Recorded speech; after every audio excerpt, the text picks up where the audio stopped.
لما صاحبك يقول لك هات 2 جنيه وضحكك، ويخلي الزرافه تقول لك نكته وتطلع نكته بايخه، وياخد ال 2 جنيه ويطلع يجري. ياه اخيرا نزلت الزرافه.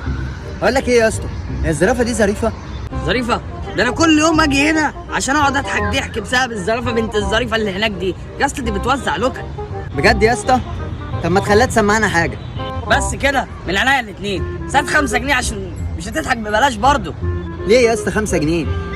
هما 2 جنيه اللي معايا، خدهم وخليها تقول لي نكت. خدهم. 2 جنيه؟ صدق اللي انت بخيل، بس انا هعديها لك المره دي عشان اول مره.